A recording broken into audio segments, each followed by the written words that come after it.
Hey Guy, j'espère que tu vas bien, je suis Pierre Terramorci de la chaîne Academy. Aujourd'hui on va parler de Word et des entêtes et pieds de page.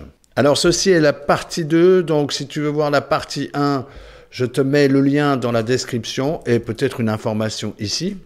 Et aujourd'hui on va voir la suite, donc ça va être toujours entête et pieds de page, comment l'alimenter. Mais cette fois-ci, au lieu de l'alimenter manuellement, on va l'alimenter à l'aide des métadonnées propriétés de la page Word. Évidemment, on tourne toujours au Panthéon, donc je te laisse regarder la vidéo et je te dis à tout à l'heure. Voilà, alors il faut savoir quelque chose avec moi, tu sais, il y aura des interdits et des obligations.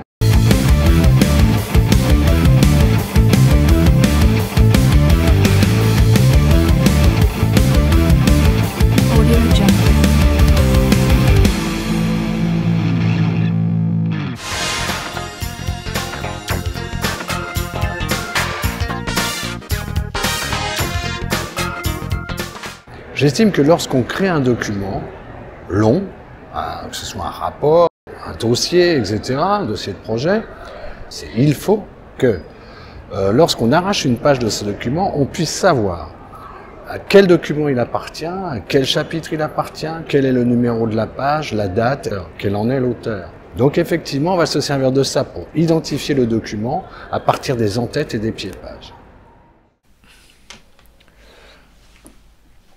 Alors, on va voir maintenant une autre possibilité pour insérer des éléments dans les entêtes et pieds de page. Bon, là, tu vois que j'ai tout annulé, j'ai tout effacé ce qu'on avait fait, hormis le numérotation de page, parce que bon, ça, on le laisse. Mais on va essayer d'utiliser ça avec la partie insertion de champ. Alors, pour cela, il faut que tu ailles dans Fichier, Propriétés, et on a une petite fenêtre qui s'ouvre comme ceci. Donc les propriétés du document, c'est tout le formatage, le paramétrage, je veux dire des métadonnées du document, type, emplacement, taille, la création, la modification. Et là-dedans, c'est ce qui va donner l'image du document. On va aller dans Synthèse ici où on a des choses à renseigner. Notamment, tu vois que l'auteur est mis par défaut, puisque c'est le propriétaire du logiciel. Et puis, on va mettre le titre. Alors, le titre, par exemple, je vais mettre entête et pied de page. Donc, c'est le titre du sujet de la vidéo. Hein. Pied de page, voilà. L'objet, ben, on va mettre l'objet sur lequel on est en train de travailler, c'est-à-dire sur cette partie-là qui est insertion. Moi, j'ai appelé ça insertion. Par propriété, voilà, en opposition au fait qu'on les fait manuellement, là on va utiliser des éléments de la propriété du document.